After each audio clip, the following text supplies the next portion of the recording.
Let's take a look at 5 allotment mistakes it's all too easy to make this August, and how they affect 3 of the most popular allotment and home garden crops: carrots, potatoes and tomatoes. Mistake number 1, overwatering. This time of year, it's easy to think that the most important thing you can do is keep watering your plants. But did you know that too much water can be just as harmful as not enough? Carrots thrive in well-drained soil. Overwatering can cause them to split or become deformed, and worse, it can lead to root rot. To avoid this, water your carrots only when the top inch of soil feels dry to the touch. This ensures the roots get just the right amount of moisture without becoming waterlogged. Potatoes particularly vulnerable to excess moisture, which not only risks root rot but also promotes the dreaded potato blight, a fungal condition that can devastate your crop. To combat this, implement a watering schedule that allows the soil to dry out slightly between sessions, and consider using raised beds or well-amended soil to enhance drainage. Overwatering tomatoes can trigger a host of problems, including fungal diseases like early blight and root rot. It's critical to maintain a balance. Keep the soil moist but not wet. Use mulch to help retain soil moisture and reduce the frequency of watering. Additionally, try to water at the base of the plant to avoid wetting the foliage, which can lead to fungal infections. Mistake number 2, failing to mulch. Mulching is an absolute game changer when it comes to getting your crop safely through summer, and though it might sound scary, it's really quite simple. The right mulching in August can radically improve your vegetable garden's productivity and health.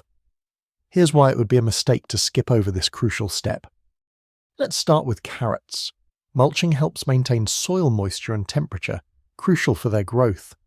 Try using organic mulch like straw or grass clippings. Apply a 2 to 3 inch layer around the plants. This keeps the roots developing smoothly without becoming woody.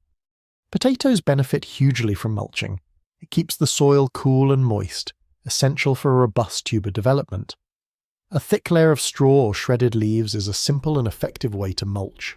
Make sure to cover the rows well after hilling, using about 4 to 6 inches of mulch to prevent light exposure and greening. On to tomatoes.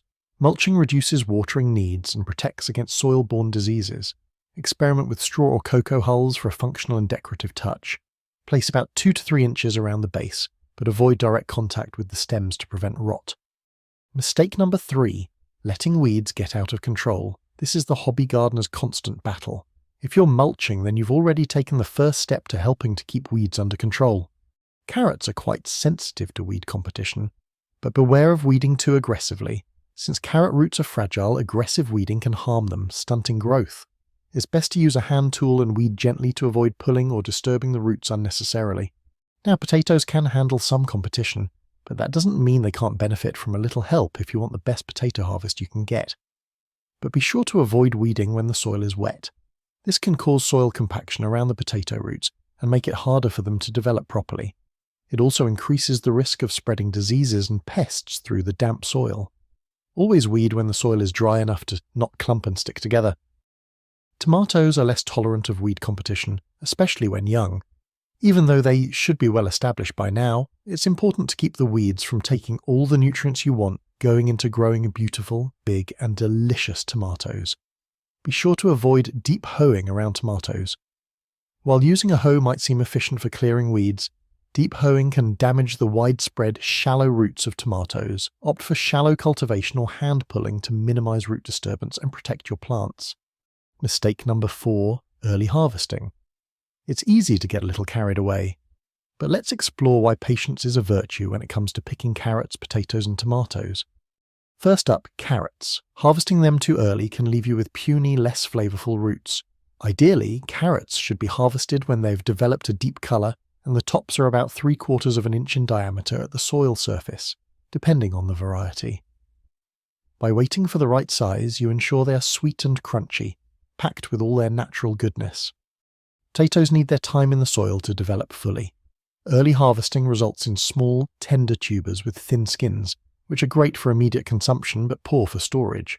There are a range of different potatoes available that vary according to when they'll be ready for harvesting, so be sure to check which variety you're growing to give you a clue. Once your foliage starts to die back, your potatoes are likely to be ready. Tomatoes are the easiest of the 3 when it comes to telling if they're ready. Picking them too soon can be tempting, especially when they start showing that beautiful red. But early harvested tomatoes often lack the sweetness and full flavour that fully ripened ones boast. Wait until they're fully coloured and give slightly under gentle pressure. This is when their sugars and flavours have fully developed, making them perfect for your table. Mistake number 5, late harvesting. This can be just as detrimental as early harvesting. Let's dive into how late harvesting can affect your vegetable garden's bounty. Harvesting carrots too late can turn your crisp, sweet roots into tough, woody disappointments. For most varieties, they are best harvested when about an inch in diameter. If carrots overstay in the soil, they can become overly large and lose their flavour, while also becoming prone to diseases and pests. Regularly check their size and firmness, and pull them out when they feel just right, tender and flavourful. Potatoes are more hardy and can handle being left in the ground for longer, but harvesting them before the first frost is crucial. Potatoes left in the ground too long are at risk of frost damage, which can render them inedible and cause rot. Moreover, once the skin toughens and the potatoes experience a frost, their starches convert to sugars, altering taste and storage qualities. To prevent this, monitor the weather and soil condition closely as the season changes. Finally, tomatoes, these sun-loving fruits, can suffer from over-ripening if not picked on time. Pick when fully coloured and just firm to the touch. Tomatoes left on the vine too long may split, attract pests, or begin to rot. To ensure the best taste and longevity, harvest them as they ripen and before they show any signs of wrinkling or overly soft spots. That's it for our top 5 allotment mistakes to avoid in August. Remember to like and subscribe for more tips to get the most out of your allotment or home vegetable garden.